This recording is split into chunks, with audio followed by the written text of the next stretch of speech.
വോട്ടിന് നോട്ട് വിവാദത്തിൽ പാലക്കാട്ടെ വോട്ടർമാരെ അപമാനിച്ചെന്ന ശോഭ. തിരക്കഥയെന്നും ബിജെപി സ്ഥാനാർത്ഥി എന്താണ് സംഭവിച്ചതെന്നറിയാതെ വാർത്ത കൊടുത്തെന്ന ശോഭ സുരേന്ദ്രൻ. വ്യക്തതയില്ലാത്തത് നിങ്ങൾക്കാണ്. നിങ്ങൾ എല്ലാം ഷൂട്ട് ചെയ്ത് പണം കൊടുക്കാൻ പോകുന്നത് ഷൂട്ട് ചെയ്തു. അതുപോലെ തന്നെ അമ്മയെ കാണുന്നത് നിങ്ങൾ പിടിച്ചു. കാണുന്ന ആളുടെ മുഖം മാത്രമില്ല, ഒരു ക്രീം കളർ ചുരിദാർ നിങ്ങൾ പിടിച്ചു. അത് തലയിൽ മൂടിയിട്ട് ഇങ്ങോട്ട് നടന്നു പോകുന്ന ദൃശ്യം നിങ്ങളുടെ കയ്യിലുണ്ട്. ശോഭാ സുരേന്ദ്രന്റെ കാറിൽ രഹസ്യ ജീവിയായിട്ട് അവർ ഇരിക്കുന്നുണ്ട്. അവരുടെ മുഖമില്ല, അവർ കയറുന്നതില്ല. അല്ല, അവർ കയറുന്നതുമില്ല, അവർ ഇറങ്ങുന്നതുമില്ല കാറിൽ നിന്ന്.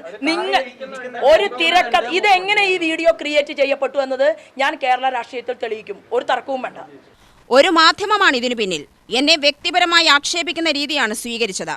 അമ്മയെ നിർബന്ധിച്ച് പണം പറ്റിയെന്ന് പറയിക്കുകയായിരുന്നു. എന്റെ കാറിൽ ഇരിക്കുന്നതിന്റെ മുഖം മാത്രമില്ല, അമ്മയുടെ അരികിലേക്ക് നടന്നു പോകുന്ന മുഖമുണ്ട്.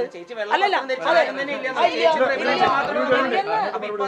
അതിൽ കാണുന്നില്ല. നിങ്ങൾ അതിന് കേരളത്തിലെ ഞാൻ പറയട്ടെ, പോലീസ് മീഡിയ വണ്ണിന്റെ റിപ്പോർട്ടറെ ചോദ്യം ചെയ്യണം. റിപ്പോർട്ടറെ ചോദ്യം ചെയ്യണമെന്ന് ഞാൻ ആ സ്ത്രീയുടെ മുഖം എവിടെ? ആ സ്ത്രീ നടന്നു വരുന്നവരുണ്ട്. ബാക്ക് സീറ്റിൽ വെള്ള ചുരിദാറിട്ട ഒരാളും എന്റെ കാറിലില്ല. എവിടെ അവരിറങ്ങുന്നതില്ല. കാറിൽ സഞ്ചരിക്കുന്നത്. അതായത് ഒരു മാസത്തെ മരുന്നിന് ആവശ്യമായ 5000 രൂപ നൽകിയെന്ന് അമ്മ പറയുന്നുണ്ട്. ആര് നൽകി? അല്ല, അപ്പൊ കോൺഗ്രസ്സുകാരൻ എന്റെ കാറിന്റെ തൊട്ടുപിറകിൽ യാത്ര ചെയ്തുകൊണ്ടിരുന്ന വിനേഷ് സർഗ എന്ന് പറയുന്നവന്റെ കൂടെ വന്ന സ്ത്രീയാണോ അല്ലയോ? നിങ്ങൾക്ക് ഉറപ്പുണ്ടോ? നിങ്ങൾക്കുറപ്പുണ്ടോ? ആര് പറഞ്ഞു? അമ്മയ്ക്കറിയുമോ? അല്ല, ഏത് സ്ഥാനാർത്ഥി? ഏത്? ആ അമ്മയുടെ അടുത്ത് ഞാൻ പോയോ? സ്ഥാനാർത്ഥിയുടെ ചേച്ചി ഒരു നിമിഷം. നിങ്ങൾ തന്നെ ഷൂട്ട് ചെയ്ത ശോഭ ചേച്ചി തന്നെ ഷൂട്ട് ചെയ്തിട്ടുള്ള ദൃശ്യങ്ങളിൽ ഈ വിനേഷിന്റെ കാറിന്റെ മുൻവശത്ത് ഇരിക്കുന്ന സ്ത്രീയുടെ ദൃശ്യമുണ്ട്. അത് അയാളുടെ ഭാര്യയാണ്. അവളെ ചോദ്യം ചെയ്യണം. 1 മണിക്കൂറിലേറെ 2 ചെറുപ്പക്കാർ തന്നെ കാറിൽ പിന്തുടർന്നുവെന്നും ശോഭ കുറ്റപ്പെടുത്തി. കാറിന്റെ നമ്പർ എന്റെ കയ്യിലുണ്ട്. കാറിലിരുന്ന ഒരു ചെറുപ്പക്കാരൻ എന്നെ ലൈംഗികമായി ആംഗ്യം കാട്ടി. വിനേഷ് സർഗ എന്നയാളാണ് ഇയാൾ. നിരവധി ക്രിമിനൽ കേസിലെ പ്രതിയാണ് ഇയാൾ. അമ്മയ്ക്ക് തുല്യമായി എന്നോട് അധിക്ഷേപപരമായ ആംഗ്യം കാട്ടി. അതുകൊണ്ടാണ് താൻ രൂക്ഷമായി പ്രതികരിച്ചത്. അയാൾക്കെതിരെ പോലീസിൽ പരാതി നൽകും. ഒരു 22-23 വയസ്സുള്ള ഒരു കുട്ടി സ്വന്തം അമ്മയുടെ പ്രായമുള്ള എന്നെ നോക്കി സെക്ഷലി ഹറാസ്മെന്റ് ചെയ്യുന്ന രീതിയിലുള്ള ഒരാക്ഷൻ 3 തവണ കാണിച്ചാൽ ഞാൻ കാറ് നിർത്തി അവൻ്റെ അരികിലേക്ക് ചെല്ലണ്ട എന്നാണോ നിങ്ങൾ പറയുന്നത്? ഇന്നലെ രാത്രിയിൽ ചന്ദ്രനഗർ വീടിൻ്റെ മുന്നിൽ നീ എന്താണ് വന്നത് എന്ന് ഞാൻ അവനോട് ചോദിക്കുന്നുണ്ട്. എൻ്റെ വീഡിയോയിൽ നിങ്ങൾക്ക് കാണാം.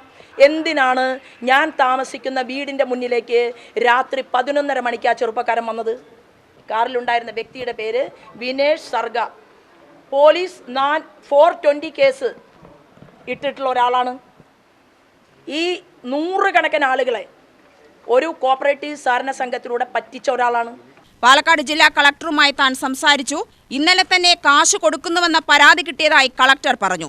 അല്ല, നമ്മൾ സിഇഒക്ക് നൽകിയിരിക്കുന്ന റിപ്പോർട്ടെന്ന് പറയുന്നത് ഇപ്പം സ്വാഭാവികമായിട്ടും ഇങ്ങനൊരു പരാതി ഇപ്പം ഡിസ്ട്രിക്ട് ഇലക്ഷൻ ഓഫീസറുടെ അടുത്തേക്ക് വരുമ്പോൾ നമ്മൾ അതിനകത്തൊരു പ്രിലിമിനറി ഇൻവെസ്റ്റിഗേഷൻ നടത്തേണ്ടതുണ്ട്, പ്രിലിമിനറി എൻക്വയറി നടത്തേണ്ടതായിട്ടുണ്ട്. അപ്പം എൻക്വയറിയുടെ ഭാഗമായിട്ട് നമ്മൾ അപ്പോൾ തന്നെ നമ്മുടെ ഒരു MCC നോഡൽ ടീംസിനെയും ഫ്ലൈയിങ് സ്ക്വാഡിനെ നമ്മൾ അങ്ങോട്ടേക്ക് വിട്ടിട്ടുണ്ടായിരുന്നു. അപ്പോൾ ഫ്ലൈയിങ് സ്ക്വാഡ് എന്നിട്ടൊരു സ്റ്റേറ്റ്മെൻറ്റ് എടുത്തു. ആ ലേഡിയുടെ അടുത്തുനിന്ന് സ്റ്റേറ്റ്മെൻറ്റ് എടുത്തു. പക്ഷേ അവരത് ഡിനൈ ചെയ്യുകയാണ് ആ സ്റ്റേറ്റ്മെൻറ്റിൽ ചെയ്തിട്ടുള്ളത്. എന്നിരുന്നാലും ഇതിൻ്റെ ഒരു വെറാസിറ്റി, എത്രത്തോളം അവർ ഈ പറയുന്ന ന്യൂസ് റിപ്പോർട്ടുമായിട്ട് ബന്ധപ്പെട്ടത് മാത്രമല്ല, അലിഗേഷൻ അത്രയും ഗ്രേവ് ആയിട്ടുള്ള സ്ഥിതിക്ക് അതിൻ്റെ വെറാസിറ്റി നമ്മൾ പരിശോധിക്കേണ്ടതായിട്ടുണ്ട്. അപ്പോൾ ഫർദർ പരിശോധനകൾക്കും ഇൻവെസ്റ്റിഗേഷനും വേണ്ടിയിട്ട് പോലീസിന് നമ്മൾ അയച്ചു കൊടുത്തിട്ടുണ്ട്. അപ്പം അതിൻ്റെ മറ്റു നടപടികളിലേക്ക് കടക്കുകയാണ്. SP-യോട് സംസാരിച്ചിരുന്നു. FIR പോലെയുള്ള മറ്റു നടപടികൾ നടന്നു വരികയാണ്. അതെ, ദൃശ്യങ്ങൾ കണ്ടിരുന്നു. ദൃശ്യങ്ങളുടെ പുറത്താണ് നമ്മൾ അവിടെ ചെന്ന് അന്വേഷിക്കാൻ തുടങ്ങിയത്.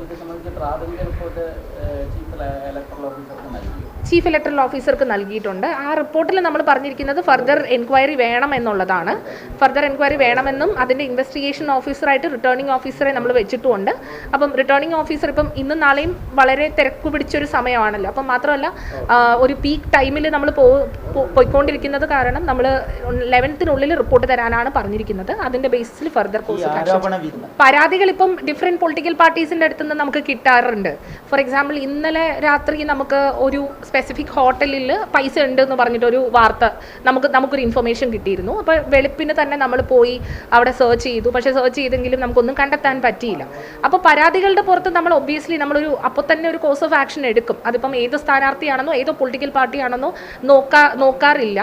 ആ എൻറ്റയർ ഇലക്ഷൻ പ്രോസസ്സിനെ സാബോട്ടാജ് ചെയ്യരുതെന്ന് മാത്രമേ നമ്മൾ അവിടെ ശ്രദ്ധിക്കാറുള്ളൂ. ഇന്നലെ ലഭിച്ച പരാതി ഇതാണ്, ഈ പണം വിതരണം ഉണ്ട്, അത് ശ്രദ്ധിക്കണം, പിടിക്കണം. നേരിട്ട് എനിക്ക് പരാതി ലഭിച്ചിട്ടില്ല. പക്ഷെ ഞാൻ ഇന്ന് അറിഞ്ഞത് ആറുവിൻ്റെ അടുത്തൊരു പരാതി വന്നിട്ടുണ്ടായിരുന്നു എന്നുള്ളതാണ്. പക്ഷെ ഇങ്ങനൊരു സാധ്യതയുണ്ട് എന്നുള്ളൊരു കാര്യം മാത്രമേ പറഞ്ഞിട്ടുള്ളൂ. അത് നമ്മൾ അപ്പോൾ തന്നെ പോലീസിന്റെ ഒരു ശ്രദ്ധയ്ക്ക് വേണ്ടി മാർക്ക് ചെയ്ത് കൊടുക്കുകയും ചെയ്തിരുന്നു. ഇനിയിപ്പോൾ അന്വേഷണം, പോലീസിന്റെ അന്വേഷണം നടക്കും, റിട്ടേണിംഗ് ഓഫീസറുടെ നേതൃത്വത്തിലുള്ള തെരഞ്ഞെടുപ്പ് കമ്മീഷൻ അന്വേഷണം നടക്കും. അങ്ങനെ രണ്ട് അന്വേഷണമല്ല. റിട്ടേണിംഗ് ഓഫീസറുടെ തലത്തിൽ നമ്മളൊരു അഡ്മിനിസ്ട്രേറ്റീവ് എൻക്വയറി പോലെയാണ് ഇലക്ഷനിൽ എന്താണ് നടക്കുന്നത്, എന്തെങ്കിലും തിരിമറി നടക്കുന്നുണ്ടോ, അതല്ലെങ്കിൽ ഇപ്പം ചട്ടവിരുദ്ധമായിട്ടുള്ള എന്തെങ്കിലും നടക്കുന്നുണ്ടോ എന്നുള്ള കാര്യങ്ങളാണ് ഒരു അഡ്മിനിസ്ട്രേറ്റീവ് പോയിന്റ് ഓഫ് വ്യൂവിൽ റിട്ടേണിംഗ് ഓഫീസർ നോക്കുന്നത്. അതിൻ്റെ മറ്റു വശങ്ങൾ ഇപ്പം IPC സംബന്ധിച്ചുള്ള BNSS സംബന്ധിച്ചുള്ള വിഷയങ്ങളുണ്ടോ, അത്തരത്തിലുള്ള പ്രവൃത്തി, ഇപ്പം വോട്ടർ ഇൻഡ്യൂസ്മെന്റ് നടന്നിട്ടുണ്ടോ എന്നൊക്കെ ഉള്ളത് പരിശോധിക്കുന്നത് SP യുടെ സൈഡിലായിരിക്കും. അങ്ങനെ നമുക്കിപ്പോൾ പറയാറായിട്ടില്ല. കാരണം പരാതിയിൽ ഇപ്പം നിങ്ങൾ പറയുന്ന ആ വ്യക്തി തന്നെ പറയുന്നത് അവർക്ക് കിട്ടിയിട്ടില്ല എന്നുള്ളൊരു കാര്യമാണ് അവർ പറയുന്നത്. അതാണ് ഞങ്ങളോട് മൊഴി പറഞ്ഞിട്ടുള്ളത്. പക്ഷേ നമ്മൾ ഫർദർ അന്വേഷണത്തിന് പോകുന്നത് അതിൻ്റെ ഒരു ഗ്രേവ് അലിഗേഷൻ ആയതുകൊണ്ടാണ്, അലിഗേഷൻ്റെ സീരിയസ്നെസ് ഉള്ളതുകൊണ്ടാണ്. യുവാവിന്റെ ദൃശ്യവും ശോഭ പുറത്തുവിട്ടു.